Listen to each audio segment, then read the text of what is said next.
É o vinagre o alimento mais subestimado da história? Vocês pediram muito. Quero um vídeo sobre o vinagre e como ele pode ser implementado em um protocolo de jejum intermitente. E aqui está. Se vocês querem saber os benefícios do vinagre e como ele pode ser implementado dentro de um protocolo de jejum intermitente, este é o seu vídeo. Começamos primeiro quando aparece pela primeira vez na literatura ou alguma referência histórica sobre o vinagre. Pois bem, em 420 a.C., Hipócrates já refletia em seus textos como usava o vinagre para cuidar das feridas, para melhorar as feridas, não fazer que cicatrizassem e de alguma forma curar as feridas. Não tentem isso agora na era moderna, isso já não é mais utilizado, mas é para que vejam que há aproximadamente 2300 anos já se falava das aplicações médicas do vinagre, por mais loucas que pareçam. Mas não foi até 1988 que os pesquisadores Ebihara e Nakajima refletiram em uma publicação científica os potenciais benefícios do vinagre no nível do metabolismo da glicose, certo? Ou seja, faz muito pouco tempo. Antes, o vinagre era usado como um condimento culinário e também na medicina mais alternativa ou na medicina das nossas avós.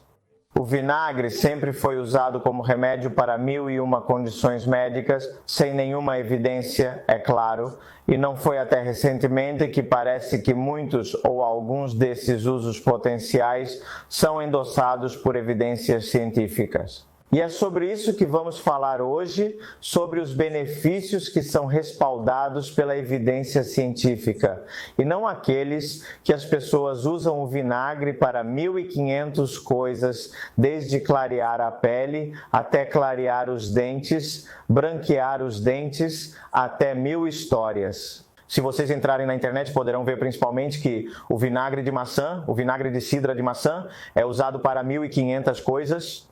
E, claro, não há evidência que respalde a grande maioria desses usos. O que é vinagre?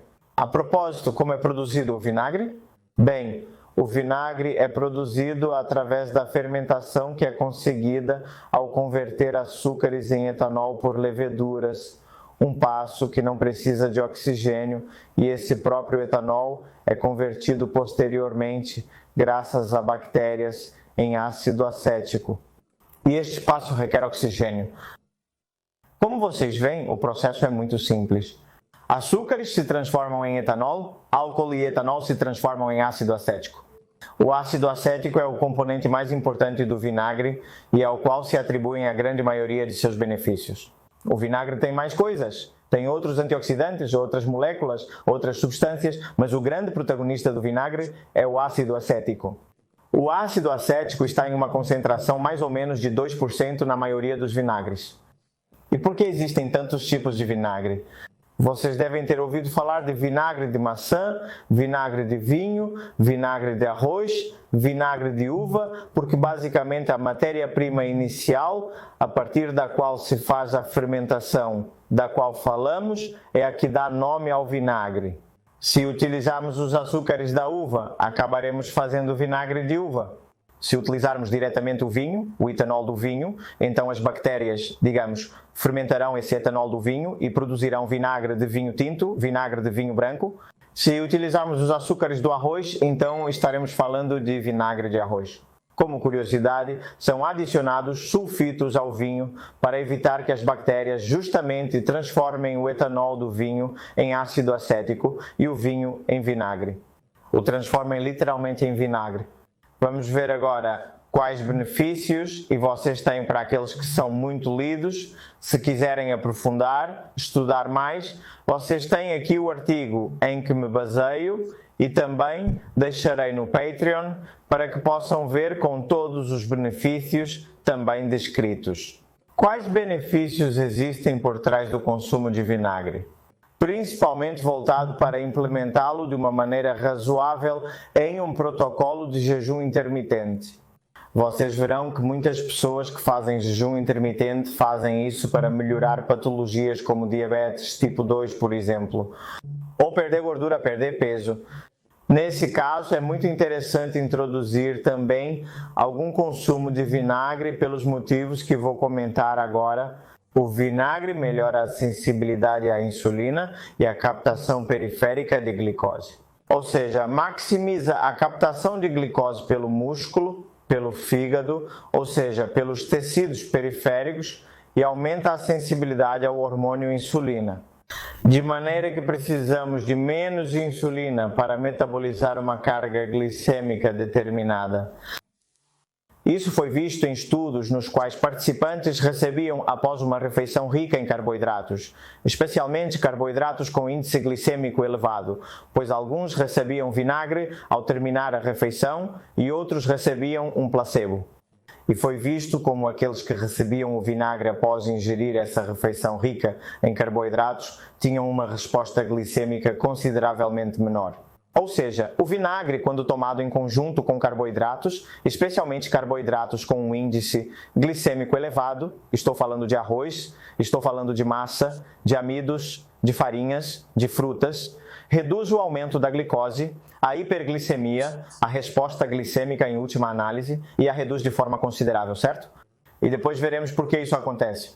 Além disso, parece que aumenta a beta-oxidação de ácidos graxos, também melhora o perfil lipídico, ou seja, aumenta a lipoproteína de alta densidade, reduz triglicerídeos e lipoproteínas de baixa densidade, e em animais não foi possível confirmar em humanos, mas em animais aumenta ligeiramente a taxa metabólica basal. E vocês devem estar pensando, por que Borja vale a pena? Conte-me por que faz tudo isso.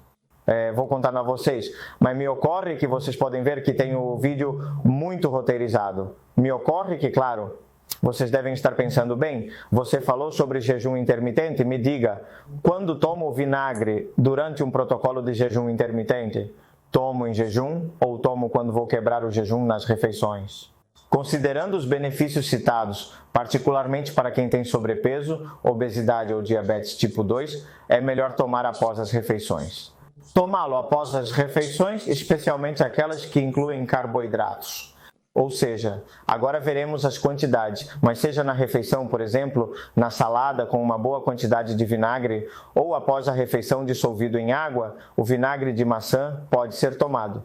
Não é um vinagre que, digamos, seja impossível de tomar, diluído em água, também pode ser depois das refeições, pois diluir uma quantidade de vinagre, que agora comentaremos em água, e tomá-lo para diminuir a resposta glicêmica é o mais interessante, certo? É mais interessante do que tomá-lo em jejum, embora também verão que tem certo, digamos, pode ter certo interesse em fazê-lo assim.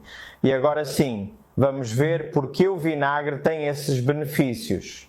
Parece que o ácido acético diminui o esvaziamento gástrico e tudo que diminui o esvaziamento gástrico atenua a resposta glicêmica, a curva glicêmica. Por exemplo, a fibra ou a gordura e a proteína ou medicamentos como os análogos de glucagon-like peptide 1 que também diminuem o esvaziamento gástrico.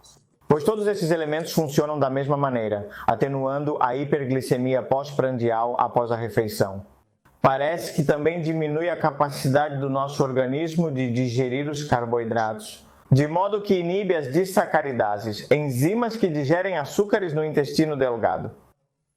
Como mencionei, aumenta a sensibilidade à insulina, precisando assim de menos insulina para metabolizar uma carga de carboidratos. Também inibe, reparem, as amilases digestivas, especialmente a amilase salivar, uma enzima que temos em nossa saliva e que começa a digerir os carboidratos desde que estamos mastigando. A digestão de carboidratos começa na primeira mordida, reparem. Isso é muito interessante, isso é muito interessante.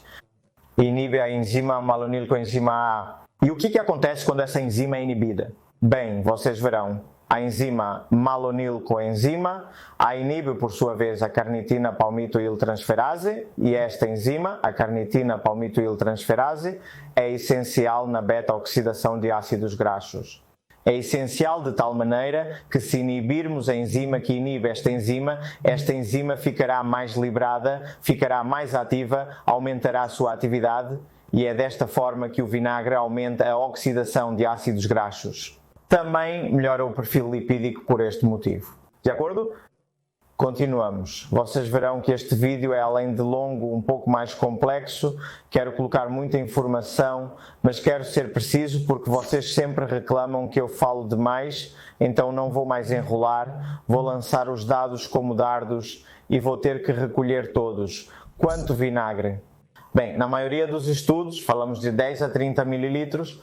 As intervenções que foram realizadas foram com essa quantidade, que equivaleria a cerca de 2 a 6 colheres de chá de vinagre.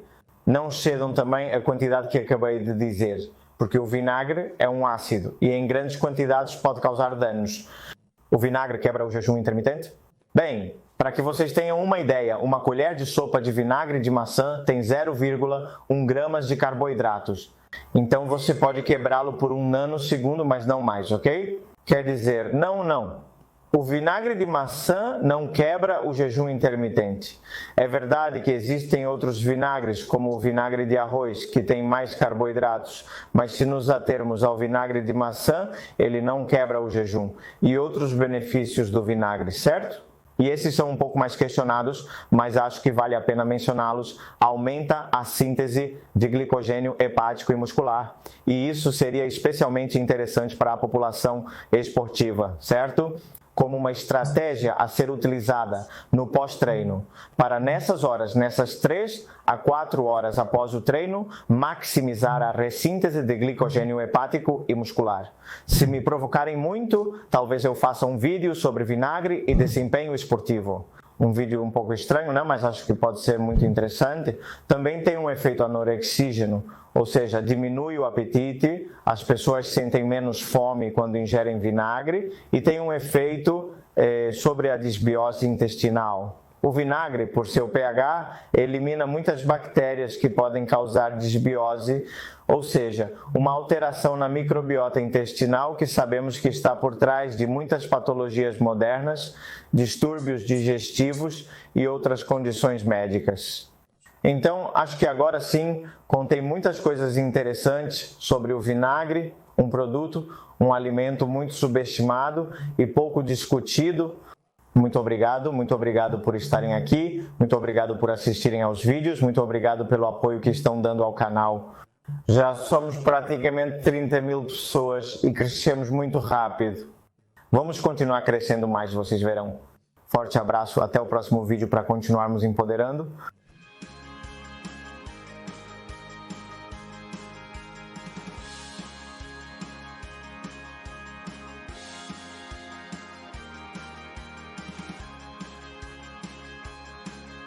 Obrigado.